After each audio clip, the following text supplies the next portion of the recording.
Have you ever looked at a tech job posting and felt like it was written in some kind of secret code?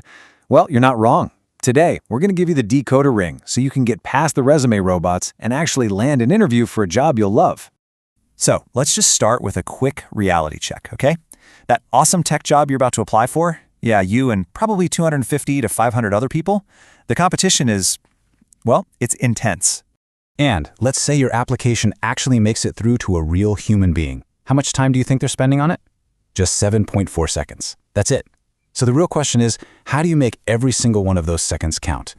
So that's the game we're playing, right? Hundreds of applicants and less than 8 seconds to make an impression.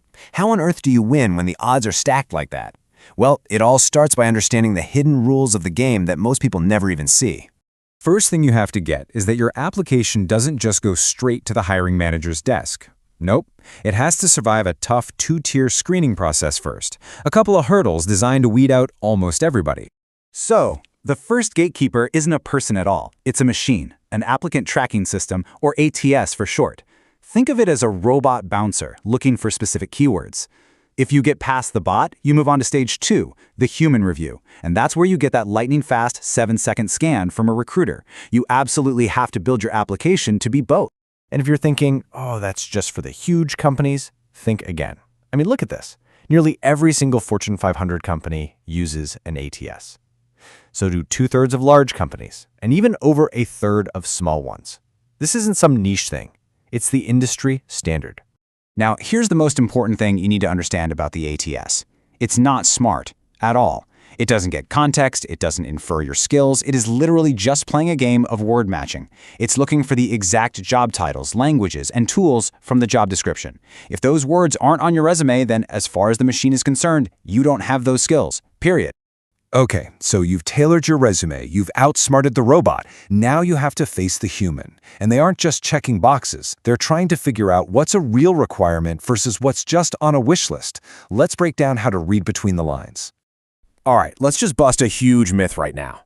So many qualified people never even apply for jobs because they think they need to meet 100% of the qualifications listed.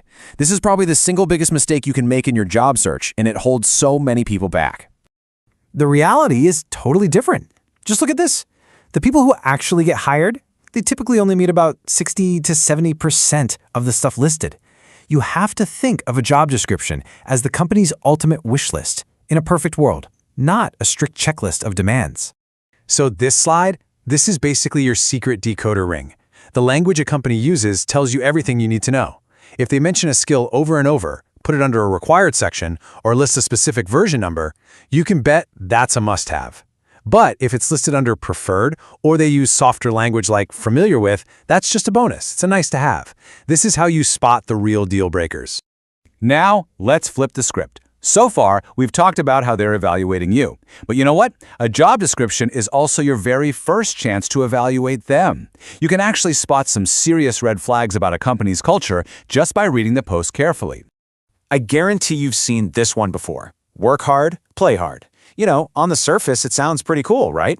Energetic, fun, maybe there's a ping pong table. But what could that phrase really be code for?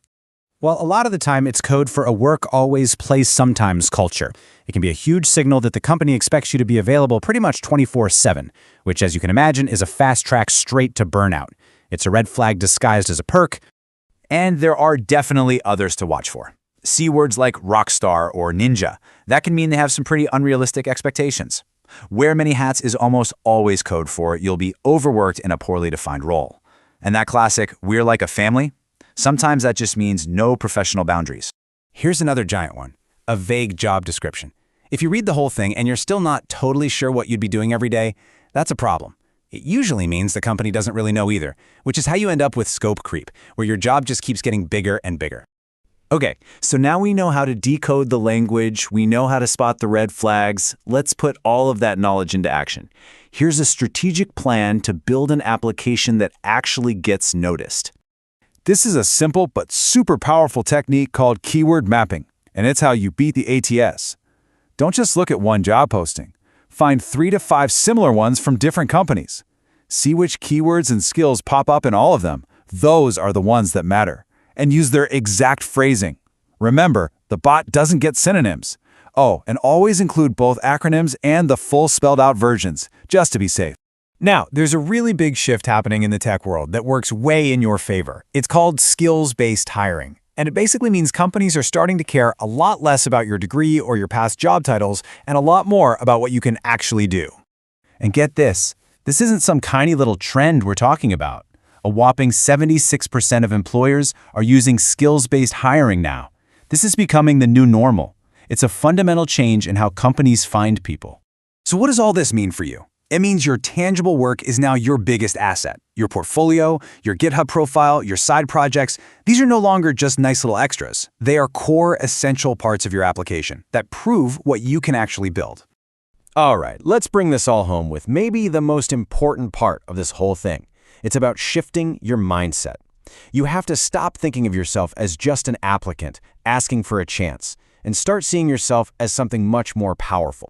So, before you even think about hitting that apply button, run through this quick personal checklist. Do I meet most of the real must-haves?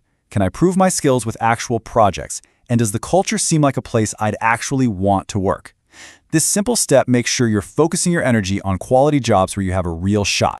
And this, right here, is the mindset that wins. You have to remember, every single job posting exists because a company has a problem they need to solve.